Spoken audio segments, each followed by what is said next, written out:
رات کو کبیر دادا کے سینے پہ سر دھرے وہ چاہت بھرے لہجے میں پوچھ رہی تھی، میرے لیے کیا قربان کر سکتے ہو؟ تم جانتی ہو؟ کبیر دادا کا جواب حسب منشا تھا۔ کیا یہ سارا ٹھاٹ باٹ، یہ گاڑیاں، بنگلے، عیش و آرام کی زندگی، یہ سب کچھ چھوڑ سکتے ہو؟ وہ بے بسی بھرے لہجے میں بولا، ہاں، مگر یہ زندگی ایک ایسا کمبل ہے جو چاہ کر بھی میں خود سے دور نہیں کر سکتا۔ کبیر میری جان، حرام کی دولت پر یہ عیش و آرام ہم کب تک کر پائیں گے؟ ایک دن مرنا تو ہے۔ کیا ہمارے پاس احکم الحاکمین کی بارگاہ میں پیش ہونے کے لیے کوئی جواز، کوئی بہانہ موجود ہے؟ کبیر ہنسا، لگتا ہے میری زندگی سے تنگ آ گئی ہو۔ اگر میں کہوں ہاں، میرے لیے کبیر دادا کو قتل کر دیں تو کیا جواب ملے گا؟ اس کے ہونٹوں پر محبت بھری مسکراہٹ نمودار ہوئی۔ کم از کم نام میں جواب نہیں ملے گا۔ کبیر دادا کے خفیہ ٹھکانے پر تمام موجود تھے۔ اس نے پہلی بار تمام گینگ سے بڑوں کو اپنے پاس بلایا تھا۔ تمام کے بیٹھتے ہی کبیر دادا نے گفتگو کی ابتدا کی۔ پچھلے دنوں کچھ ناپسندیدہ اور برے واقعات کا سامنا رہا ہے۔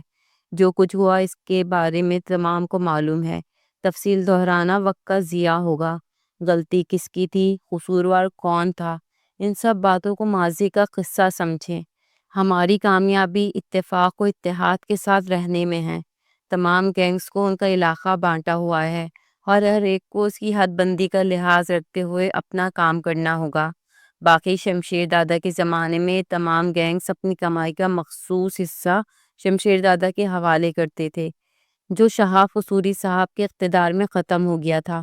میں بھی شہاب قصوری صاحب کی طرح آپ لوگوں سے کوئی حصہ طلب نہیں کروں گا، مگر ایک بات دھیان میں رہے کہ اس کے بعد اگر کسی نے کوئی سازش وغیرہ کی تو مجھ سے خیر کی امید نہ رکھے۔ کسی کو اگر کسی سے شکایت ہے تو مجھے بتائے۔ تمام مل بیٹھ کر اس مسئلے کا حل نکالیں گے۔ یقین مانیں ہمارے آپس کے جھگڑے اور لڑائیاں ہمیں کمزور کر دیں گی۔ اب اگر کسی کو میری بات سے اختلاف ہے تو اپنا نقطہ نظر بیان کر سکتا ہے۔ کبیر دادا، آپ کی باتیں بجا ہیں۔ پچھلے دنوں جو واقعات ہوئے انہیں زہر بحث لائے بغیر صرف ایک عرض کروں گا کہ بات بڑھانے میں زیادہ کردار آپ کا رہا۔ ایک لڑکی گو میں سے اپنی بہن سمجھتا ہوں، مگر اس کے لیے کسی کو قتل کرتے وقت کم از کم صفائی کا موقع دینا چاہیے تھا۔ ایس پی نے اپنی کرنی کا پھل پایا ہے، لیکن فاسí بے گناہ قتل ہوا ہے۔ اگر آپ اپنی بیوی کے لیے یوں جذباتی نہ ہوتے تو شاید بات اتنا آگے نہ بڑھتی۔ پاشا کی بات نے تمام کو ششدر کر دیا تھا۔ کوئی سوچ بھی نہیں سکتا تھا کہ وہ کبیر دادا کو اس طرح مدھون بھی کر سکتا ہے۔ کبیر دادا اسے ڈانٹتے ہوئے بولا، اوئے گدھے، جب کہہ دیا کہ ماضی کو نہ کرے دو تو پھر ایسی بکواس کا مقصد؟ پاشا احتجاج کرتے ہوئے بولا، کبیر دادا، میں ایک گینگ کا بڑا ہوں۔ آپ کسی بیٹھک میں مجھے یوں مخاطب نہیں کر سکتے۔ باقی آپ کا یہ کہنا کہ ماضی کو نہ کریدا جائے تو گستاخی معاف۔ ماضی کی غلطیوں سے ہی آدمی سیکھتا ہے۔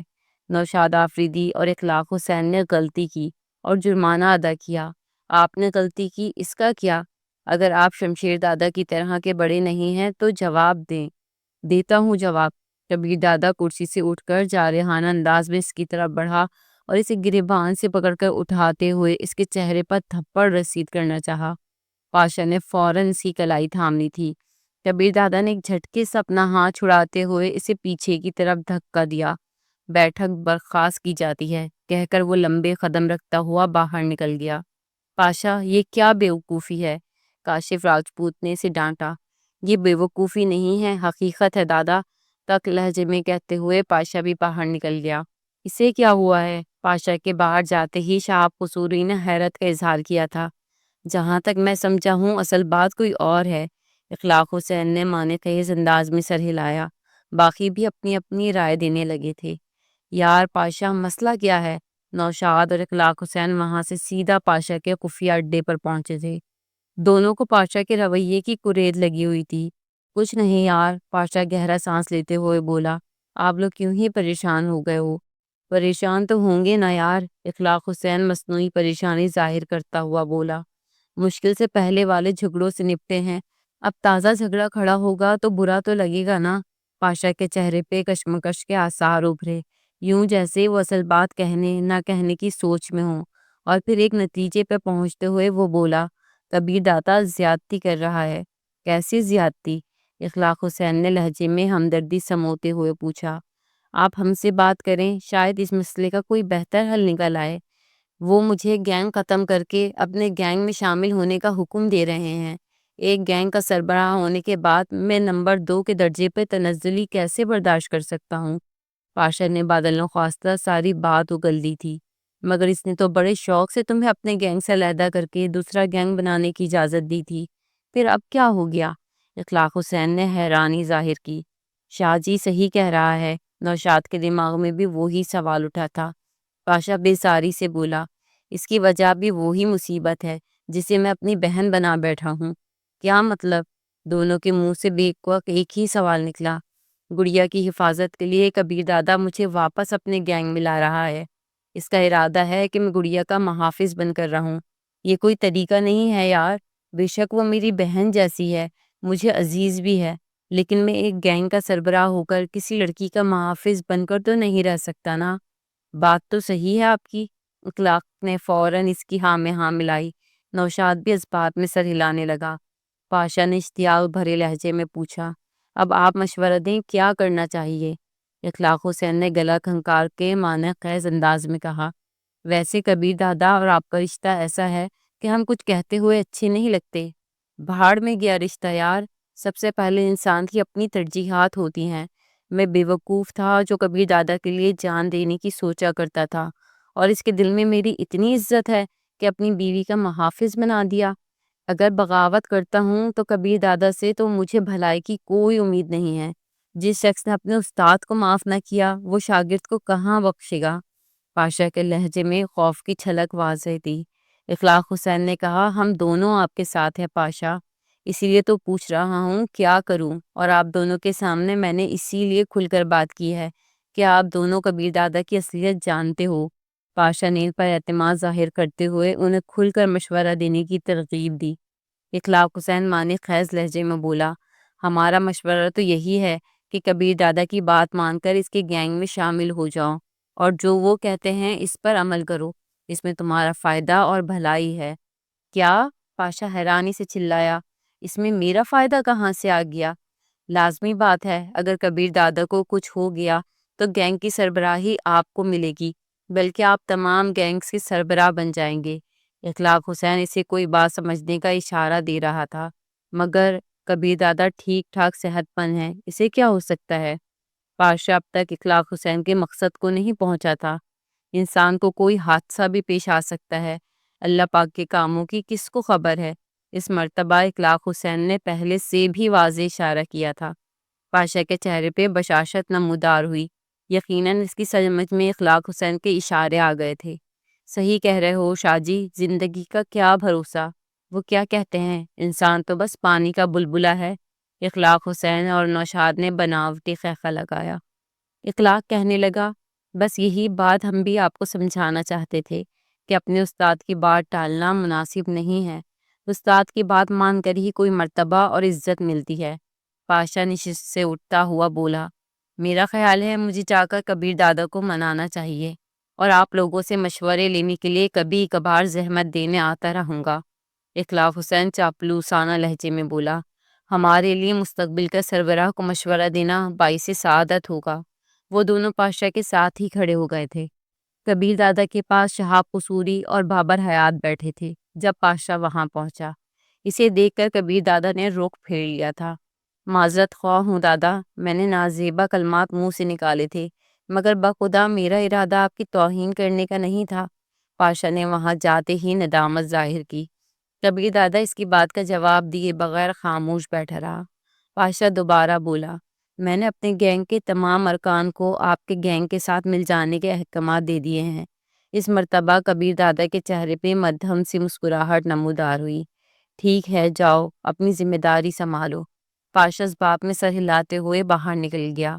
شہاب قصوری پوچھنے لگا، کچھ سمجھ میں نہیں آ رہا کبیر دادا، یہ کیا معاملہ ہے؟ پہلے آپ نے خود پاشا کو اپنا آدھا علاقہ دے کر علیحدہ کیا تھا، اور اب دوبارہ اپنے ساتھ شامل کر لیا ہے۔ کبیر دادا تفصیل بتاتے ہوئے بولا، یار سچ کہوں تو پچھلے دنوں جو کچھ اخلاق حسین اور نوشاد آفریدی نے کیا ہے، اس کے بعد مجھے اپنی بیگم کے بارے میں احتیاط برتنا پڑ رہی ہے۔ اس کی حفاظت کے لیے کسی ایسے آدمی کی ضرورت تھی جو اس ذمہ داری کو اچھی طریقے سے سر انجام دے سکے، اور اس کام کے لیے مجھے پاشا بہترین لگا، کیونکہ ایک تو لڑائی بڑھائی کا ماہر ہے، دوسرا میرے ساتھ مخلص بھی ہے، اور سب سے بڑھ کر میری بیگم کو اپنی چھوٹی بہن سمجھتا ہے۔ اس بات پر پاشا تھوڑا خفا تو تھا، مگر اب لگتا ہے اسے اپنی غلطی کا احساس ہو گیا ہے۔ صبح کبیر دادا کو رخصت کرتے وقت تناوش نے ماں کے گھر جانے کی اجازت مانگ لی تھی۔ ٹھیک ہے، اپنے بھائی پاشا کو ساتھ لے کر چلی جانا، کبیر دادا نے فوراً اجازت دے دی تھی۔ کبیر دادا کے رخصت ہونے کے بعد وہ پاشا کو ساتھ لے کر گھر چلی گئی۔ پاشا نے اس کی ماں کے ہاتھ کی بنی ہوئی چائے وغیرہ پی، اور پھر یہ کہہ کر وہاں سے نکل آیا کہ جب ضرورت ہو مجھے بلا لینا۔ پاشا کو رخصت کر کے وہ ماں سے راز و نیاز میں مصروف ہو گئی۔ ماں کے سامنے کبیر دادا کی محبت کا ذکر کرتے ہوئے وہ پھولے نہیں سما رہی تھی۔ امی جان، جتنی محبت وہ مجھ سے کرتے ہیں شاید ہی کوئی اپنی بیوی سے کرتا ہوگا، تو پھر اسے کہہ دو نا کہ جرم کا رستہ چھوڑ دے، کوئی محنت مزدوری کرے، یا پھر تم بھی یہ عاشقی کی زندگی گزارنے کی عادی ہو گئی ہو۔ اسی کوشش میں لگی ہوں، جلد ہی آپ کو خوشخبری سناؤں گی۔ کوشش کا کیا مطلب؟ جب اتنی محبت کرتا ہے تو فوراً مان جانا چاہیے تھا۔ تناوش نے منہ بنایا۔ ماں جی، بات ان کے ماننے کی نہیں، اس دلدل سے صحیح سلامت نکلنے کی ہے۔ آپ کا کیا خیال ہے، وہ کوئی پرچون فروش ہے کہ میرے کہنے پہ اپنی دکان بند کر کے آلو چھولے کی ریڑھی لگا لے گا؟ کیا مطلب؟ بشرا نے حیرانی ظاہر کی۔ مطلب یہ ہے کہ میری بھولی امی جی کہ وکیل اس کام میں ملوث نہیں ہے، کئی بڑی بڑی شخصیات جرم کی دنیا میں ان کے ساتھ شامل ہیں۔ اب وہ اتنی آسانی سے تو انہیں یہ کام نہیں چھوڑنے دیں گے۔ آخر وہ کیسے برداشت کر سکتے ہیں کہ ان کے تمام خفیہ طریقہ کار اور راز جاننے والا ان کے دھندے سے نکل کر شرافت کی زندگی گزارنا شروع کر دے، کیونکہ ایسا آدمی ان کے لیے سر پر لٹکنے والی ننگی تلوار کی طرح ہوتا ہے۔ بشرا نے کہا، تو صاف کہو نا کہ نہ وہ یہ کام چھوڑنا چاہتا ہے، اور نہ تمہیں ہی اس بات کی کوئی فکر ہے۔ مجھے آرام کرنے دے ماں جی۔ وہ ماں کی گود میں سر رکھ کر لیٹ گئی۔ جب اس کا تکرار نہ کرنے کا ارادہ ہوتا تو وہ یوں ہی کیا کرتی۔ بشرا اپنی مسکراہٹ روکتے ہوئے بیٹی کا سر دبانے لگی۔ تم تو تناوش کے ساتھ گئے تھے؟ پاشا کو اڈے پر دیکھتے ہی کبیر دادا مستفسر ہوا تھا۔ پاشا نے کہا، اسے گھر چھوڑ آیا ہوں، واپس آنا ہوگا تو مجھے کال کر لے گی۔ تمہارا دماغ جگہ پر ہے احمق آدمی؟ کبیر دادا کا غصہ دیدنی تھا۔ تمہیں اس کی حفاظت کے لیے ساتھ رکھا ہے اور تم یہاں پھر رہے ہو، اگر اس کے ساتھ پھر کوئی حادثہ پیش آ گیا تو؟ پاشا نے ہونٹ بھیجتے ہوئے سر جھکا لیا۔ یہ منظر دیکھنے والے کافی افراد وہاں موجود تھے۔ فوراً وہاں دفع ہو جاؤ۔ کبیر دادا نے اگلا حکم صادر کیا اور وہ سر جھکائے باہر نکل گیا۔ وہاں سے وہ اخلاق حسین کے پاس پہنچا۔ اخلاق حسین نے اس کا پرتپاک استقبال کیا۔ آدھا گھنٹہ اس سے ضروری گفتگو کر کے وہ اخلاق حسین سے اجازت لے کے وہاں سے نکل آیا۔ تھوڑی دیر بعد وہ خفیہ اڈے پر اپنے 4 قریبی ساتھیوں کے ساتھ مل کر نہایت ضروری بات کر رہا تھا۔ چاروں اس کے نہایت اعتماد کے آدمی تھے اور پاشا کے لیے کچھ بھی کرنے پر تیار ہو سکتے تھے۔ وہ بمشکل ان سے بات چیت ختم کر پایا تھا کہ تناوش کی کال آنے لگی۔ بیزاری بھرے انداز میں کال وصول کرنے کا بٹن دبا کر اس نے موبائل فون کان سے لگا لیا، لیکن بات کرتے وقت اس کے لہجے سے بیزاری انکھا تھی۔ جی گڑیا، بھیا آ جائیں نا۔ تناوش کے لہجے میں شامل مان کسی سگے بھائی سے بات کرنے کا سا تھا۔ میں بس آدھے گھنٹے میں تمہارے پاس ہوں گا۔ رابطہ منقطع کر کے وہ اپنے ساتھیوں کی طرف متوجہ ہوا۔ تمام کو کارروائی کی ترتیب واضح ہے نا؟ جی دادا، سارے نے اسباب میں سر ہلا دیا اور وہ تناوش کے پاس جانے کے ارادے سے اٹھ گیا۔ خان صاحب، خوش ہو جاؤ، 1-2 دن میں ہمیں بہت بڑی خوشخبری ملنے والی ہے۔ اخلاق حسین نوشاد آفریدی کو مخاطب تھا۔ کچھ پتہ بھی چلے؟ نوشاد آفریدی نے اشتیاق بھرے لہجے میں پوچھا۔ پاشا کو مکمل طور پہ سارا طریقہ کار سمجھا دیا ہے، اب بس اس کے عمل کرنے کی دیری ہے، اور اس کا انحصار کبیر دادا پر ہے کہ وہ کب کوئی بہتر موقع فراہم کرتا ہے۔ منصوبہ ناکام ہونے کی صورت میں کہیں ہم پر بات نہ آ جائے۔ نوشاد نے تشویش ظاہر کی۔ اس بار میں محتاط ہوں، ناکامی کا نتیجہ پاشا ہی بھگتے گا، اور سچ کہوں تو اس کی کامیابی اور ناکامی ہر 2 صورتوں میں ہمیں تو فائدہ ہی پہنچے گا۔ ایک استاد اور شاگرد دونوں میں سے ایک کی کمی بھی ہمارے لیے باعث اطمینان ہوگی۔ نوشاد پریشانی سے بولا، لیکن شاہ جی اصل مصیبت تو کبیر دادا ہے نا. یار امکانی بات کی ہے، فکر نہ کرو، اصل مصیبت ہی سے جان چھوٹے گی. اخلاق حسین نے پر اعتماد لہجے میں سے تسلی دی اور نوشاد آفریدی نے نیک خواہشات کا اظہار کرتے ہوئے رابطہ منقطع کر دیا. پاشا کے گینگ کو کبیر دادا کے گینگ میں ضم ہوئے 5واں دن تھا. پاشا زیادہ تر وقت کبیر دادا کی کوٹھی ہی میں گزارا کرتا تھا. البتہ کبیر دادا کی گھر آمد کے بعد وہ آوارہ گردی کرنے نکل جاتا تھا. ایک دن اپنی کار کے خراب ہونے کی وجہ سے وہ کبیر دادا کی کار ساتھ لے گیا تھا. اس رات کو وہ خاصی دیر لگا کر واپس لوٹا تھا. کار گراج میں کھڑی کر کے وہ کمرے میں سونے چلا گیا. رات گئے سونے کے باوجود وہ صبح سویرے ہی جاگ گیا تھا. کبیر دادا کے جانے کا وقت قریب آیا تو وہ باہر لان میں آ گیا، مگر مقررہ وقت پر کبیر دادا باہر نہ نکلا. تھوڑی دیر انتظار کرنے کے بعد وہ بے چین ہو کر کبیر دادا کے دروازے پہ دستک دے رہا تھا. آ جاؤ کی آواز سنتے ہی وہ اندر داخل ہوا. کبیر دادا شب خوابی کے لباس میں صوفے پر بیٹھا خبریں سن رہا تھا. اس کا موڈ کافی خوشگوار تھا. تناوش اس کے ساتھ ہی بیٹھی تھی. آئیں بھیا. پاشا کو دیکھتے ہی وہ محبت پاش لہجے میں بولی. آج دیر سے جانے کا ارادہ ہے دادا؟ پاشا نے نشست سنبھالتے ہوئے پوچھا.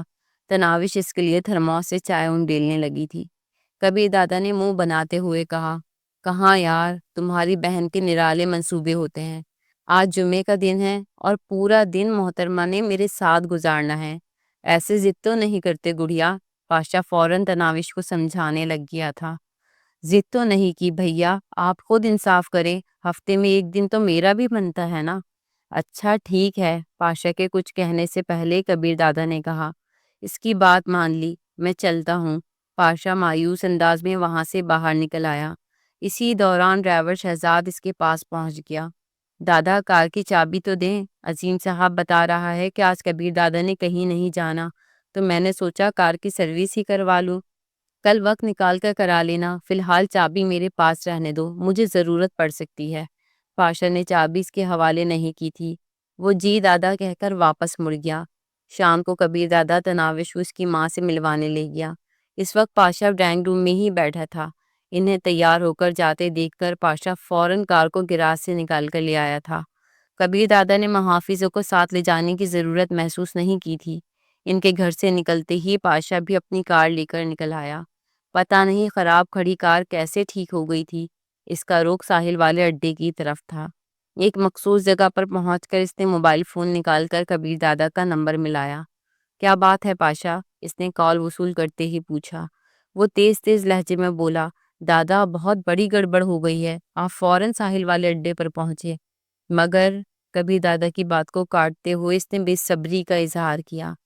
آپ جلدی تشریف لائیں، پھر واپس چلے جانا، اب تفصیل بتانے کا وقت نہیں ہے.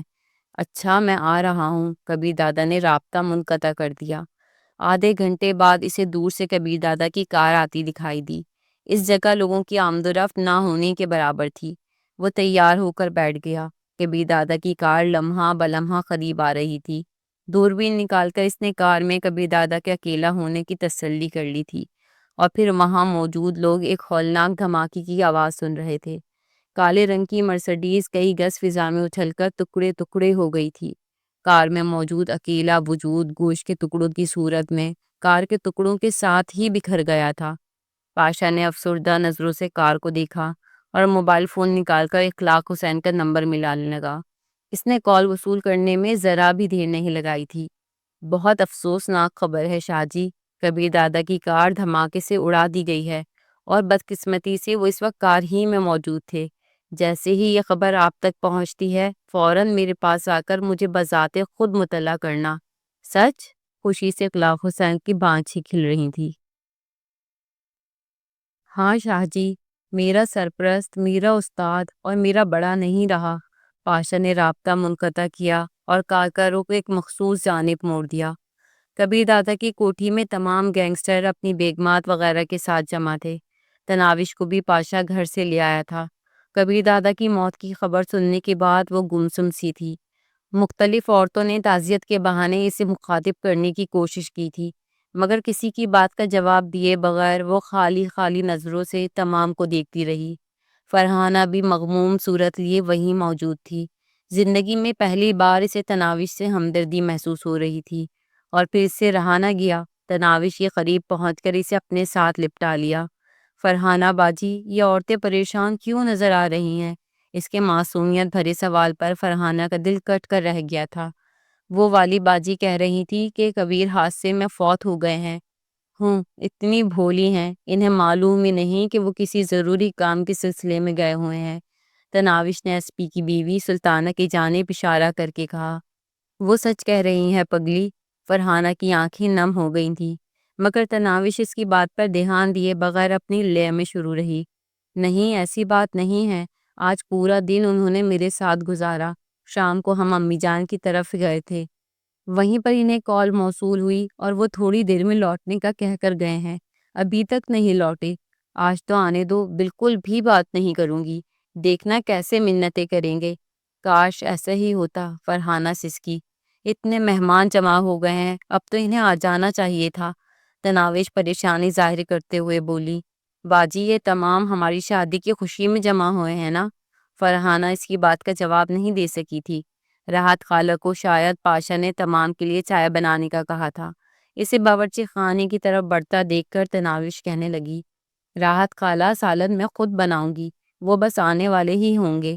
صبح ناشتے کے بعد سے انہوں نے کچھ نہیں کھایا۔ پاشا اپنی جگہ سے اٹھ کر اس کے قریب پہنچا۔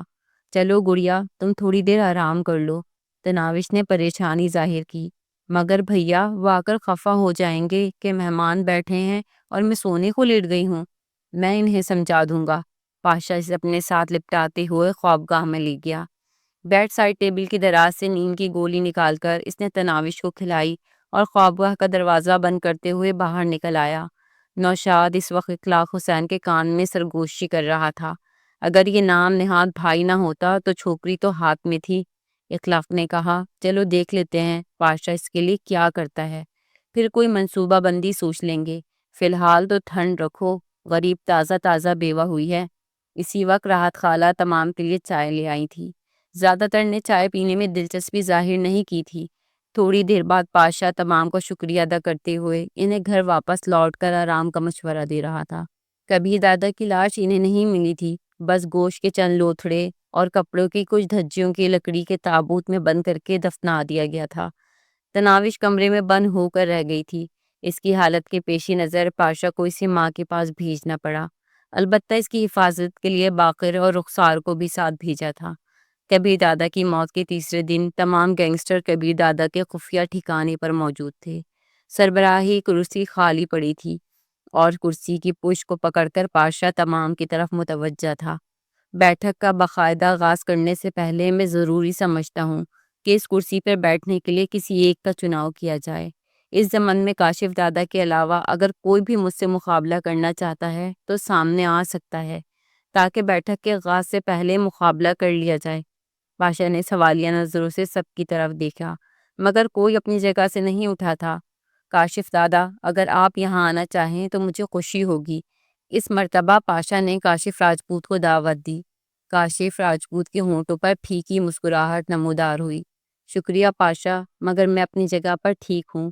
آپ سے پہلے کبیر دادا نے بھی مجھے یہی دعوت دی تھی اور میں نے اسے بھی انکار کر دیا تھا۔ کیا آپ مجھے بیٹھنے کی اجازت دیں گے؟ بیٹھنے سے پہلے پاشا نے ایک مرتبہ پھر کاشف دادا سے اجازت طلب کی۔ کاشف نے کہا، تم میری اجازت کے بغیر بھی بیٹھ سکتے تھے۔ بہرحال عزت افزائی کا شکریہ، پلیز تشریف رکھیں۔ پاشا سربراہی کی کرسی پہ نشست سنبھالتا ہوا بولا، ایک چھوٹا سا واقعہ یاد آ گیا، شاید آپ لوگوں نے پہلے بھی سنا ہو کہ ایک شخص نے اپنے برے باپ سے جان چھڑانے کے لیے اس کے گلے میں رسی کا پھندا ڈال کر پہاڑ پر لے گیا، اور جب وہ باپ کو نیچے پھینکنے لگا تو اس کے ساتھ موجود بیٹے نے کہا، ابو جان رسی دادا کے ساتھ نیچے نہ پھینک دینا۔ باپ نے پوچھا، کیوں بیٹا؟ تو کہا، جب آپ بوڑھے ہو جائیں گے تو میں بغیر رسی کے آپ کو یہاں تک کیسے گھسیٹ کر لاؤں گا؟ پتہ نہیں اس وقت یہ واقعہ میرے دماغ میں کیوں در آیا۔ خیر، میں کہنے لگا تھا کہ کبیر دادا کا قاتل یا وہ لوگ جو اس کے قتل کی سازش میں شریک تھے، میں انہیں کبھی معاف نہیں کروں گا۔ باقی چند دن پہلے کبیر دادا نے اس کرسی پہ بیٹھ کر کچھ باتیں کی تھی، وہ سب کو یاد ہوں گی، اس لیے میں دہرانے کی ضرورت محسوس نہیں کرتا۔ بس وہ احکامات اسی طرح جاری رہیں گے، اور سب سے آخر میں یہ کہنا چاہوں گا کہ کبیر دادا کی بیوی کو میں چھوٹی بہن نہیں سمجھتا، بلکہ وہ حقیقت ہی میں میری چھوٹی بہن ہے۔ اگر اس کے خلاف کسی کے گندے دماغ میں کوئی خلیص خیال رہے، یقین مانو اس کا انجام بہت بھیانک ہوگا۔ میں صرف متعلقہ شخص کو نہیں، اس کے پورے خاندان کو صفحہ ہستی سے مٹا دوں گا۔ ماں دودھ پیتے بچوں گے، یہ میرا آخری اور واضح پیغام ہے، اور یقیناً عقل مند کے لیے اشارہ کافی ہوتا ہے۔ میری باتوں سے اختلاف رکھنے والے اپنی رائے پیش کر سکتا ہے۔ کسی نے بھی زبان کھولنے کی کوشش نہیں کی تھی۔ 2-3 لمحے انتظار کے بعد پاشا نے کہا تو بیٹھک ختم ہوئی۔ سارے ایک ایک کر کے وہاں سے رخصت ہونے لگے، صرف کاشف راجپوت وہیں بیٹھا رہا۔ تمام کے باہر جاتے ہی وہ پاشا کو مخاطب ہوا۔ پاشا، تم نے اچھا نہیں کیا۔ صحیح کہہ رہے ہو دادا، کبیر دادا کو ودا کرنا اتنا بھی آسان نہیں تھا، لیکن کیا کرتا، میں مجبور ہو گیا تھا۔ میرے پاس چناؤ کا اختیار ہی نہیں رہا تھا، کاشف نے تشویش بھرے لہجے میں کہا۔ جانتے ہو اب تم کتنے کمزور ہو گئے ہو؟ آپ کی موجودگی کے سہارے نے مجھے حوصلہ دیا، ورنہ میں اتنی ہمت نہ کر پاتا۔ کاشف راجپوت چند لمحے اسے گھورتا رہا اور پھر اپنی جگہ سے اٹھتے ہوئے بولا، ہوشیار رہنا، کچھ لوگوں کو تم بہت زیادہ کھٹک رہے ہو۔ یہ کہتے ہی وہ چل پڑا۔ اس نے پاشا کا جواب سننے کی ضرورت محسوس نہیں کی تھی۔ وہ دونوں بیٹھک کے اختتام پر اخلاق حسین کے ٹھکانے پر پہنچے تھے۔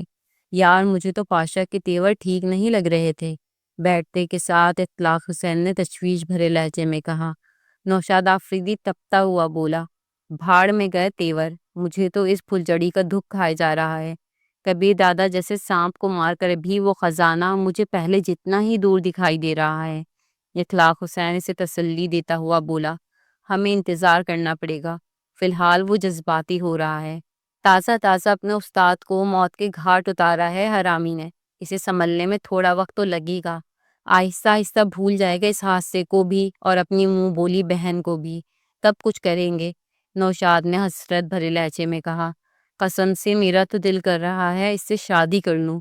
بکواس نہ کرو، میں بھی اس حسینہ کا امیدوار ہوں۔ اخلاق حسین اسے ڈانٹے بنا نہ رہ پایا۔ نوشاد نے منہ بناتے ہوئے کہا، اچھا چھوڑو یار، یوں ہی دماغ خراب کر دیا فاحشہ نے۔ جتنی بھی کوششیں کی ہیں اتنا ہی قابو سے باہر ہوتی گئی ہے۔ پتہ نہیں اس خبیث کبیر دادا سے پہلے اس پر میری نظر کیوں نہیں پڑی۔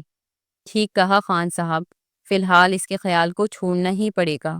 پاشا کی دھمکی نظر انداز کر دینے کے قابل نہیں۔ اخلاق حسین نے اس کی تائید میں سر ہلا دیا۔ تو اب تمہارا کیا ارادہ ہے؟ پاشا اس وقت تناوش کے گھر میں ماں بیٹی کے ساتھ ہی بیٹھا تھا۔ رخسار اور کبیر بھی وہاں قریب ہی موجود تھے۔ تناوش نے کہا، ہم کراچی سے کہیں اور منتقل ہونا چاہتے ہیں بھیا، آپ بس ہمارے گھر کا سودا کروا دیں اور کسی دوسرے شہر میں سر چھپانے کا کوئی ٹھکانہ ڈھونڈ دیں۔ حیرت انگیز طور پر اس نے خود کو سنبھال لیا تھا۔ وہ اسے تسلی دیتا ہوا بولا، چند لاکھ کے گھر کی فکر کیوں کرتی ہو؟ تمہیں کبیر دادا کے ترکی میں چھوڑے ہوئے کروڑوں روپے ملیں گے۔ ایک پائی بھی نہیں لوں گی بھیا، بلکہ کبیر نے جو کچھ میرے لیے خریدا تھا وہ بھی یہیں چھوڑ جاؤں گی، سوائے چاندی کی اس چھلے کے۔ اس نے انگلی میں پہنے ہوئے چھلے کو ہونٹوں سے لگایا۔ مگر کیوں؟ پاشا حیران رہ گیا تھا۔ کیونکہ ہمیں حرام کا ایک پیسہ بھی نہیں چاہیے بیٹا۔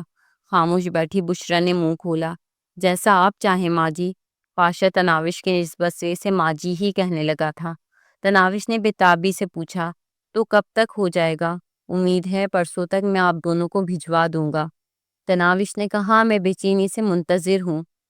تناوش کی بے صبری پر پاشا مسکرا دیا، گڑیا صبر کا پھل میٹھا ہوتا ہے، جہاں اتنا برداشت کر لیا وہاں 2 دن اور سہی۔ تناوش نے دکھی لہجے میں امید ظاہر کی۔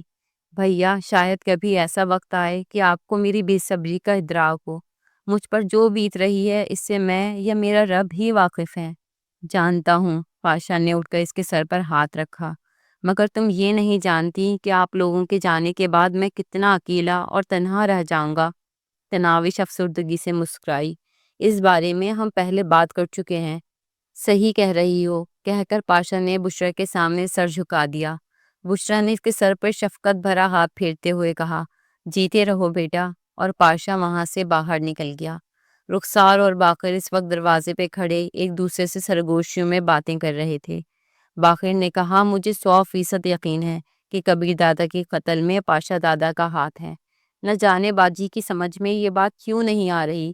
رخسار اسے سمجھاتے ہوئے بولا، یار چھوٹی سی لڑکی ہی تو ہے، اسے ان چال بازیوں کو کیا پتا، اور ویسے اسے معلوم ہو بھی جائے تو کیا کر لے گی۔ باقر نے کہا، کم از کم پاشا کے چہرے پہ موجود نقاب تو ہٹ جائے گی۔ کتنا خلوص اور معصومیت سے وہ اسے بھائی کا درجہ دیے ہوئے ہے، بیچاری کو اس منافقانہ رشتے سے تو نجات ملے گی۔ رخسار نے مشورہ دیا، چھوڑو یار، پہلے ہی غریب کے بھائی کا قتل ہو گیا تھا، اس نے پاشا سے دل بہلایا ہوا ہے، رہنے دو یہ رشتہ اس کے پاس۔ باقر نے کہا، میں اس اشارے کنائیے میں 2-3 دفعہ اس طرف متوجہ کر چکا ہوں، مگر اتنی بھولی ہے، اس کی کچھ سمجھ ہی میں نہیں آ رہا۔ تم نے ضرور مرنا ہے بے وقوف، رخسار نے اسے ڈانٹا، آئندہ ایسی کوشش نہ کرنا۔ اس وقت تو باقر خاموش رہا، مگر اس کا ارادہ تبدیل نہیں ہوا تھا۔ رات کو اسے تناوش سے بات کرنے کا موقع مل گیا تھا۔ ان دونوں میں سے آدھی رات تک ایک آدمی جاگ کر دروازے پہ موجود رہتا، جبکہ دوسرا صحن میں چارپائی بچھا کر لیٹ جاتا۔ تناوش اور اس کی ماں کمرے ہی میں سوتی تھی۔ رات کے وقت تناوش عموماً صحن میں نکل کر گھومنا شروع کر دیتی۔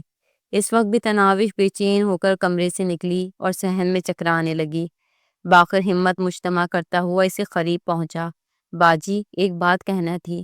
کہو بھائی، وہ چونکتے ہوئے اس کی طرف متوجہ ہوئی۔ پہلے آپ وعدہ کریں کہ یہ بات آپ کے اور میرے درمیان راز رہے گی۔ باقر نے اپنی حفاظت کی گنجائش باقی رکھنا چاہی۔ شاید آپ یہ بتانا چاہتے ہیں کہ کبیر کی موت میں بھیا ملوث ہیں، ہے نا؟ نہ جانے اس نے کیسے اتنا صحیح اندازہ لگایا تھا۔ وہ اکلایا، جی باجی، یہی بات ہے۔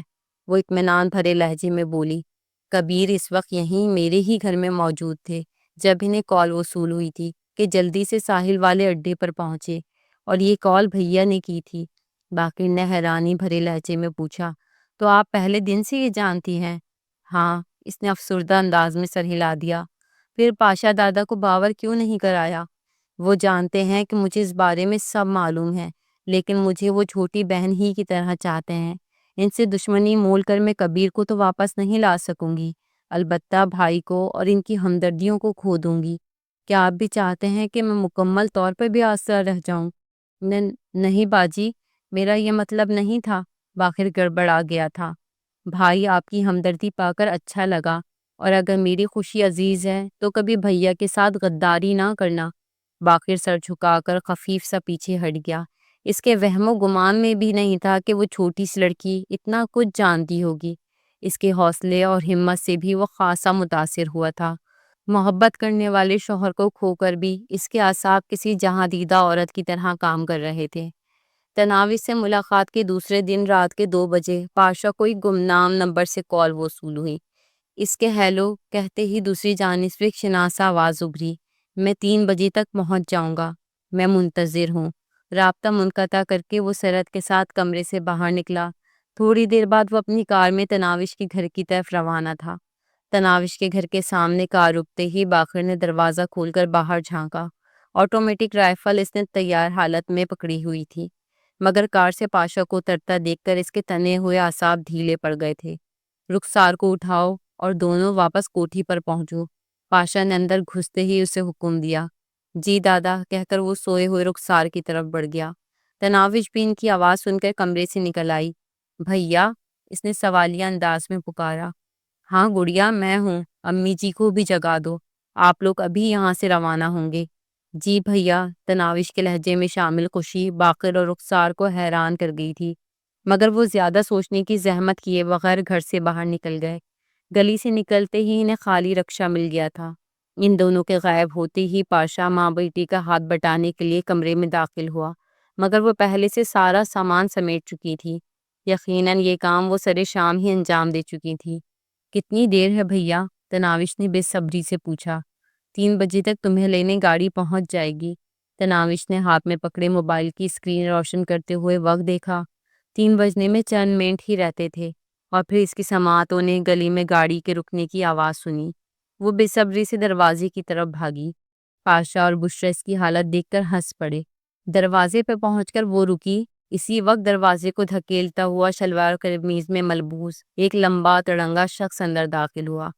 تناوش اس کی طرف یوں بڑھی جیسے لوہا مقناطیس کی طرف حرکت کرتا ہے۔ اگلے ہی لمحے وہ اس کی باہوں میں تھی۔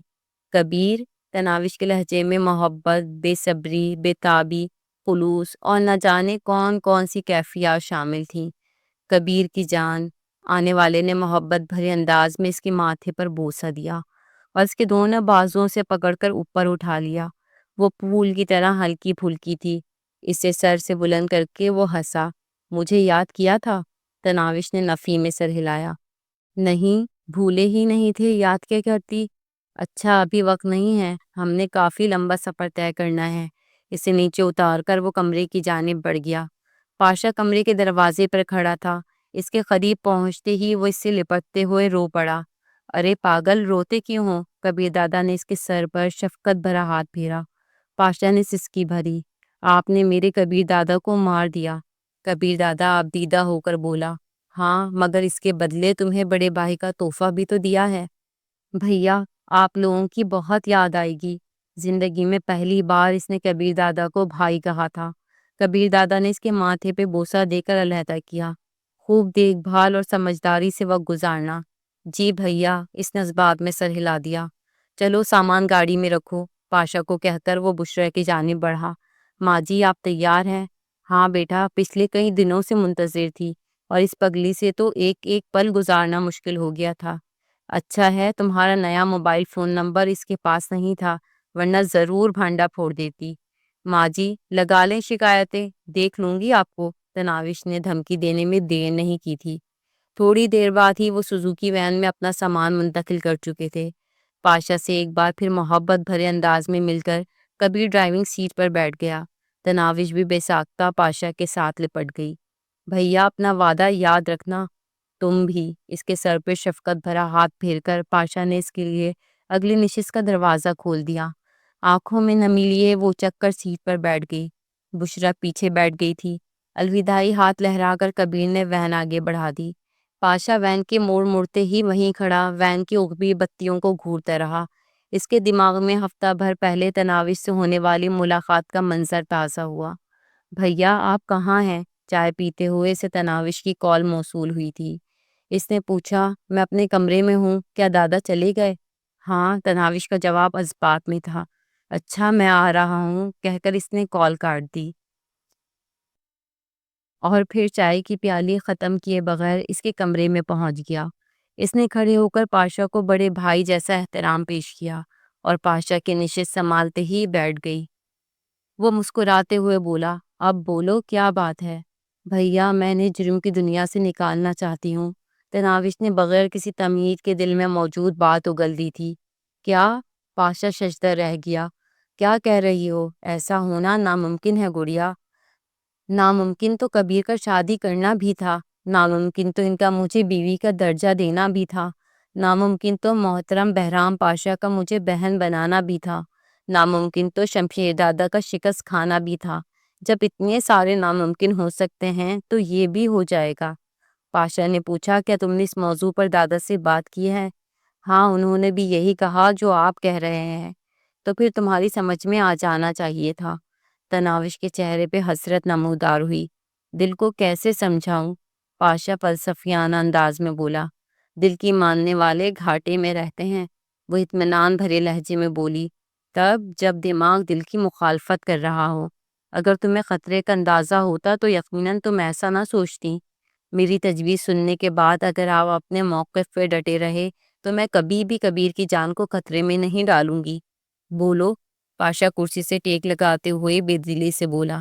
تھوڑا سا سوچ کر تناوش اپنا منصوبہ بیان کرنے لگی۔ جوں جوں اس کی بات آگے بڑھتی گئی، پاشا کی دلچسپی سوا ہوتی گئی۔ بات کے اختتام پر پاشا نے تحسین آمیز لہجے میں کہا۔ کیا کبیر دادا کو اس بات پہ راضی کر سکتی ہو؟ وہ اعتماد بھرے لہجے میں بولی۔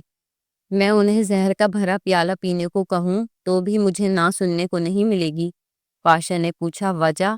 کیونکہ ان کے لیے جان دینا مجھے اتنا آسان لگتا ہے جتنا باورچی خانے میں جا کر چائے بنانا، اور وہ مجھ سے بڑھ کر مجھے چاہتے ہیں۔ پاشا نے اس بات میں سر ہلاتے ہوئے کہا۔ ٹھیک ہے، انہیں تیار کرو، اور تناوش نے مطمئن انداز میں سر ہلا دیا، اور پھر پاشا اور کبیر دادا کی مصنوعی چپخلیش ہوئی۔ ڈرامے میں حقیقت کا رنگ بھرنے کے لیے پاشا نے اخلاق حسین اور نوشاد کا ساتھ ڈھونڈا، اور جب پاشا نے کبیر دادا کو ساحل والے اڈے کی جانب بلایا، اس وقت ایک ویران سڑک پر وہ کبیر دادا کا منتظر تھا۔ اس نے اپنی کار کی ڈگی میں ایک لاش چھپائی ہوئی تھی۔ کبیر دادا اس کی کار میں بیٹھ گیا۔ اپنی جیبوں میں موجود سامان اس نے لاش کے کپڑوں میں منتقل کر دیا تھا۔ ذرا دور جا کر انہوں نے ریموٹ کنٹرول بم سے کار اڑا دی۔ کبیر دادا کو بس اڈے پر اتار کر پاشا تناوش کو لینے اس کے گھر کی جانب بڑھ گیا اور کبیر دادا بس میں بیٹھ کر مانسہرہ روانہ ہو گیا، جہاں ایک دور دراز گاؤں میں اس نے گھر وغیرہ خریدنا تھا۔ اس سارے منصوبے کی روح رواں تناوش ہی تھی۔ بس نئے شہر کے بارے میں انہوں نے مل جل کر طے کیا تھا۔ آخر وہ اپنے کبیر کو جرم کی دنیا سے نکال کر لی گئی تھی۔ پاشا خود کلامی کے انداز میں بڑبڑایا، گڑیا، میں تمہیں دیکھتے ہی جان گیا تھا کہ تم ایسا ہی کچھ کرو گی۔ جہاں رہو خوش رہو میری پیاری بہنا۔ وہ اب تک وہیں کھڑا تھا۔ اچانک ایک کار گلی میں داخل ہوئی اور اس کے قریب آ کر رک گئی۔ دو آدمی باہر نکلے۔ ان میں سے ایک بولا، کام ہو گیا دادا، چلو شروع ہو جاؤ۔ اس نے اطمینان بھرے انداز میں سر ہلایا۔ دونوں نے کار کی اوپری نشست سے دو عورتوں کی لاشیں نکالی اور گھر کے اندر لے گئے۔ تھوڑی دیر کے بعد واپس آ کر انہوں نے کار کی ڈگی سے پیٹرول کے کین نکالے اور دوبارہ اندر گھس گئے۔ چند منٹ بعد گھر میں اچانک آگ بھڑک اٹھی تھی۔ دونوں کاروں کے مکین آگ کا تماشا دیکھنے کے لیے رکے نہیں تھے۔ رات کے اس وقت بھی اچھا خاصا ٹریفک نظر آ رہا تھا۔ ایک بغلی سڑک پر دو موٹر سائیکل سوار ان کی وین سے ٹکراتے ٹکراتے بچے تھے۔ دونوں نوجوان کافی بگڑے ہوئے دکھائی دے رہے تھے۔ اندھا ہے کیا؟ موٹر سائیکل چلانے والا کافی غصے میں دکھائی دے رہا تھا۔ بتاتا ہوں تجھے، کبیر دادا نے ہینڈ بریک کھینچ کر دروازے کی طرف ہاتھ بڑھایا۔ ان احمقوں کو یہ نہیں معلوم تھا کہ وہ کس کو مخاطب ہیں، مگر اس سے پہلے کہ کبیر دروازہ کھول کر باہر نکلتا، تناوش نے اس کا ہاتھ تھام لیا تھا۔ کبیر، اس کی محبت بھری سرگوشی کسی موٹی زنجیر سے بھی زیادہ مضبوط تھی۔ وہ ایک دم اس کی جانب متوجہ ہوا۔ تناوش کے ہونٹوں پر خوبصورت مسکان ابھری۔ اپنے وعدے سے پھر رہے ہیں آپ؟ کبیر نے بے بسی بھرے انداز میں سر جھکا لیا تھا۔ تناوش کھڑکی سے چہرہ نکال کر ان لڑکوں کو مخاطب ہوئی۔ بھائی، میں معذرت چاہتی ہوں، غلطی ہماری ہے۔ آپ نے کسی کو چوٹ تو نہیں لگی؟ غصے میں لڑائی کے لیے تیار لڑکوں کے چہروں پر ہلکی سی ندامت ابھری کہ انہیں بھی اپنی غلطی کے بارے میں علم تھا۔ موٹر سائیکل چلانے والا فوراً بولا، کوئی بات نہیں بہن جی، بچت ہو گئی ہے۔ یہ کہتے ہی وہ آگے بڑھ گئے تھے۔ بس اتنی سی بات تھی۔ اس کی طرف کھسکتے ہوئے تناوش نے اس کندھے پر سر رکھ دیا تھا۔ میں ہوں نا آپ کی ڈانٹ کھانے کے لیے۔ میرے کبیر کا غصہ اتنا سستا نہیں کہ ہر ایرے غیرے پہ لٹاتا رہے۔ وہ ہنسا، اتنی بڑی نہیں ہو جتنی بڑی بڑی باتیں کرتی ہو۔ کبیر نے اگبی شیشے پر نگاہ دوڑا کر سیٹ سے ٹیک لگا کر اونگتی سانس پر نگاہ دوڑائی۔ نہ جانے سے سچ مچ نیند آ رہی تھی یا وہ ان دونوں کو آزادی سے بات چیت کرنے کا موقع دینے کے لیے سوتی بنی ہوئی تھی۔ تمہارا گھر بیچ کر جو رقم وصول ہوئی تھی، اس سے یہ گزارے لائق وین خریدی ہے اور وہاں گاؤں میں ایک کنال زمین خریدی ہے جس پر ابھی تک گھر بنانا ہے۔ کیا گھر بنانے کے لیے پیسے نہیں بچے؟ نہیں، کچھ رقم بچ بھی گئی ہے۔ انشاءاللہ گھر بن جائے گا۔ تو جب تک گھر نہیں بنے گا رہیں گے کہاں؟ جس سے زمین خریدی ہے اس کی ایک کمرے کی بیٹھک چند دنوں کے لیے مانگ لی ہے۔ کیا وہاں گزارا کر لو گی؟ میں آپ کے ساتھ کھلے میدان میں بھی رہ لوں گی، اور سچ کہوں چھوٹے گھر میں رہنا آپ کے لیے مسئلہ ہے، ہم تو عادی ہیں۔ اس کے مضبوط ہاتھ پر اپنا ملائم ہاتھ رکھتے ہوئے وہ پیار بھرے انداز میں سہلانے لگی۔ بہت برا ہوا یار، پاشا اتنا نیچ، لالچی اور کمینہ نکلے گا یہ تو میں نے سوچا بھی نہیں تھا۔ نوشاد کے چہرے پہ سچ مچ پریشانی نظر آ رہی تھی۔ اخلاق نے پھیکے لہجے میں کہا، وہ اپنی قسمت ہی میں نہیں تھی یار۔ نوشاد خوفزدہ لہجے میں بولا، اس ظالم نے کبیر دادا کی دولت و جائیداد کے لیے منہ بولی بہن کو جلا دیا، تو اور کسی کے ساتھ کیا اچھائی کرے گا؟ ابھی سنبھل کر رہنا ہوگا بھائی، یہ کسی اور ذہن کا مالک ہے۔ اخلاق نے کہا، صحیح کہہ رہے ہو خان صاحب، اب تو پچھتاوا ہو رہا ہے کہ کبیر دادا کے بجائے اس کا پتہ کاٹنا چاہیے تھا۔ نوشاد آفریدی چہرے پہ پریشانی لیے خاموش بیٹھا رہا۔ دونوں نے تناوش کے حصول کی جتنی کوششیں کی تھیں تمام رائے گاں گئی تھی، اور اب تو وہ کسی کوشش سے بھی رہ گئے تھے۔ جب وہ ہی نہیں رہی تھی تو کوشش کیا کرتے؟ ابتدائی 2-3 ماہ انہیں کچھ مشکلات کا سامنا کرنا پڑا جو بتدریج ختم ہوتی گئیں۔ کبیر نے اپنی پرانی زندگی کو اس طرح بھلا دیا تھا جیسے وہ کبھی غلط کاموں میں ملوث ہی نہ رہا ہو۔ تناوش کی محبت بھری توجہ نے اس کے دل میں کبھی عیش و آرام کی زندگی چھوڑنے کا ملال پیدا نہیں ہونے دیا تھا۔ وہ اپنے کبیر کا پہلے سے بھی زیادہ خیال رکھتی، اور اس کی اتنی خدمت کرتی کہ بعض اوقات وہ شرمندہ ہو جاتا۔ اس نے ایک چھوٹی سی کریانے کی دکان کھولنے کے ساتھ وہ سوزوکی وین پر گاؤں کے چند بچوں کو شہر کے اسکول لے جاتا لاتا بھی تھا۔ ان کی گزر اوقات اچھے طریقے سے ہو رہی تھی۔ تناوش کے زور دینے پر اس نے قرآن مجید دوبارہ حفظ کرنا شروع کر دیا تھا، اور یہ دیکھ کر وہ خود ہی حیران رہ گیا تھا کہ 3-4 ماہ میں اسے پورا قرآن مجید دوبارہ یاد ہو گیا تھا۔ رمضان شریف میں تراویح کی امامت کراتے ہوئے جہاں اس کے خوش الحانی موضوع بحث بنی ہوئی تھی، وہیں اس کی رقیق القلبی کو بھی یاد کیا جاتا۔ دوران تلاوت وہ بے ساختہ رونا شروع ہو جاتا تھا۔ دیکھتے ہی دیکھتے 2 سال کا عرصہ بیت گیا تھا۔ تناوش نے اسے ایک خوبصورت بیٹی کا تحفہ بھی دیا تھا۔